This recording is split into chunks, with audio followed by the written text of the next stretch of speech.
మగోళ్ళు కూడా చదవలేరమ్మా దాన్ని. మగాళ్ళు కూడా చదవలేడట, కానీ ఈడు చదువుతాడంటే ఈడు మగాడు కాదని అర్థం. ఇప్పుడు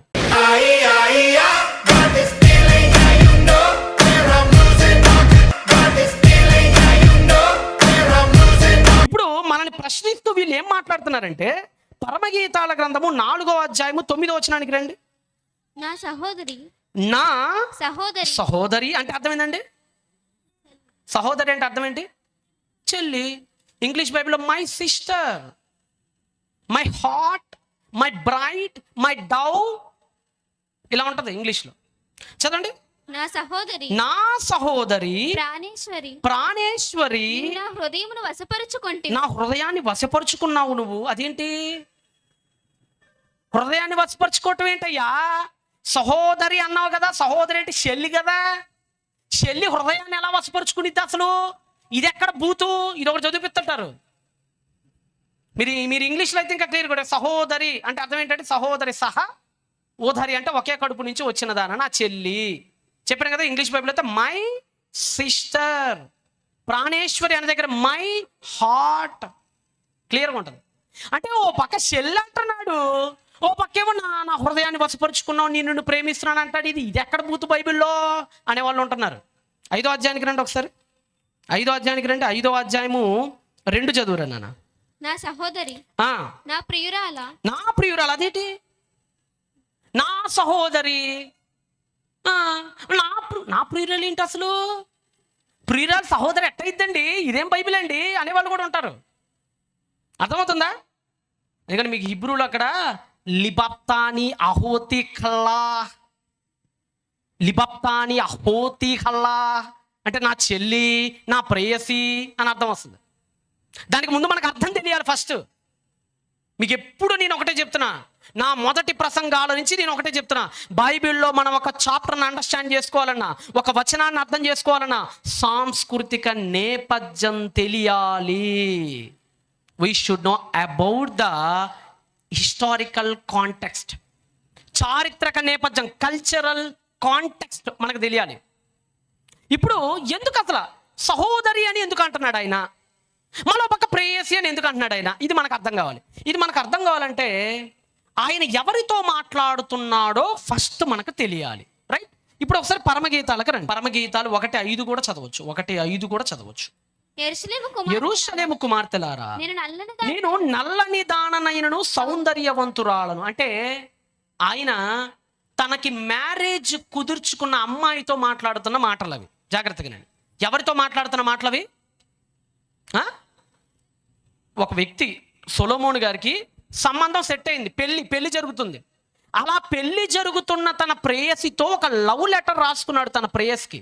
పరమగీతాలు అంటే ఏంటో తెలుసా? Love letter. ఎవరి లవ్ లెటర్?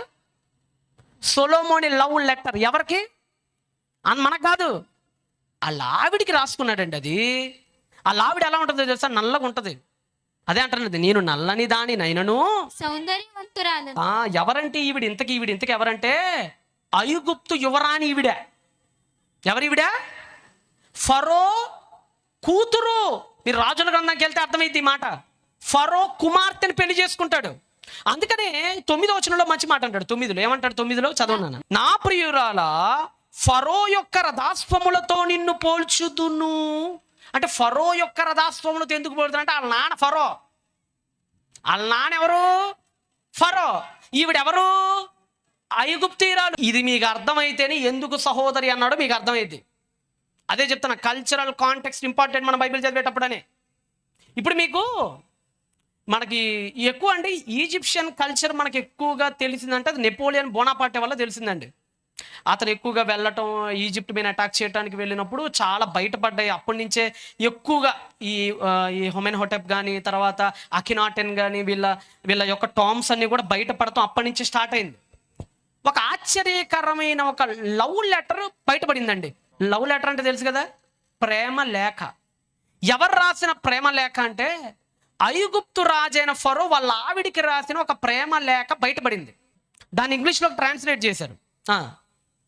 యాన్షియంట్ పైన ఏం చదువుతున్నారండి? జూమ్ చేయను వీలైతే. యాన్షియంట్ ఈజిప్షియన్ లవ్ పోయం ఏమని చదువుతున్నారు అక్కడ? చదవండి. Disturbed is the condition of my pool, the mouth of my sister is a rose bird. ఏమన్నాడు అక్కడ? రెండో లైన్లో ఏమన్నాడు? The mouth of my sister. Sister, సహోదరి. వాళ్ళు చేసుకోబోయే భార్యని ఏ పేరుతో పిలుస్తారు? సిస్టర్. అది ఈ సిస్టర్ కాదు, మన చెల్లి సిస్టర్ కాదు, భార్యను కూడా సిస్టర్ అనే పిలుస్తారు వాళ్ళు. అక్కడ పేరు అంతే, జస్ట్ పేరు అంతే. చేసుకోబోయే భార్యను కూడా సిస్టర్ అని పిలుస్తారు అక్కడ. ఈ ఆచారం ఎక్కడ కనపడుతుంది మనకి? ఇప్పుడే మీరు చూసారు, ఈజిప్ట్ లవ్ పోయం. ఈ లవ్ పోయంలో కానీ ఇక్కడ కానీ సొంత చేసుకోబోయే భార్యను ఏమని పిలుస్తున్నాడు? ఏమని పిలిచాడు? సిస్టర్. ఇప్పుడు ఈవిడెవరు? ఇప్పుడు మీకు ఇందాక చెప్పాను నేను, ఈవిడెవరు చెప్పాలి, మీరు చెప్పాలి నాకు. ఎవరు ఈవిడ? ఫరో కుమార్తె. అంటే ఏ దేశం? ఐగుప్తు. వాళ్ళ ఆచారంలో చేసుకోబోయే భార్య వాళ్ళు ఏమని పిలుస్తారు? సిస్టర్. ఇప్పుడు ఈవిడికి తన ప్రేమ అర్థం కావాలంటే ఇప్పుడు ఈయనేమని పిలవాలి? అది అందుకని పిలిచాడు అక్కడ. బూతు కాదు అది. ఇప్పుడంటే సిస్టర్ అంటే ఓన్లీ చెల్లనే అర్థం వస్తుంది. ఇప్పుడు ప్రెసెంట్. ఆ రోజుల్లో ఇద్దరిని సిస్టర్ అని ఉపయోగించేవాళ్ళు. మీకు అర్థం కావడానికి ఒక మాట చెప్తానండి. ఇప్పుడు గర్ల్, GIRL, గర్ల్ అంటే అర్థం ఏంటమ్మా? చెప్పండి రా. ఏంటి?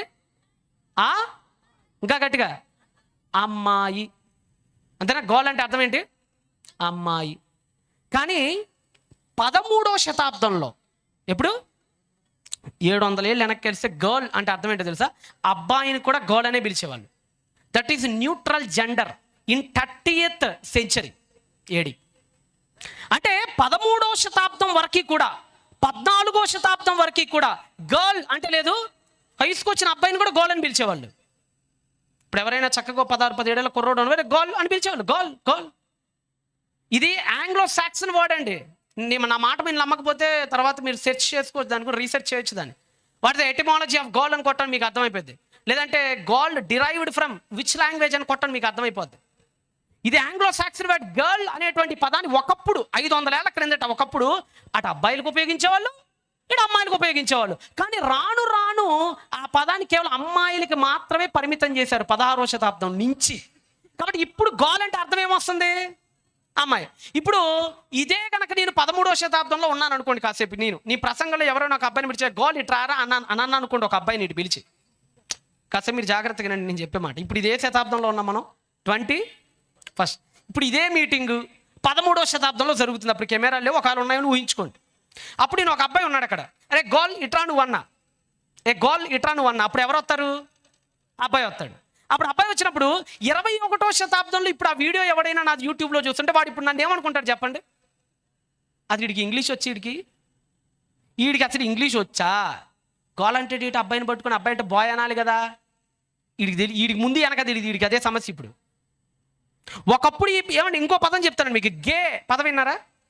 గే, హోమోసెక్సువల్.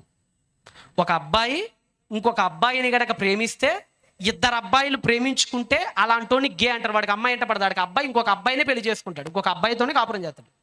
ఇలా అబ్బాయి ఉండే హోమోసెక్సువల్ని గే అంటారు కదా. ఇప్పుడు మీ అందరికి ఇలానే అర్థమవుతుంది గే అనగానే.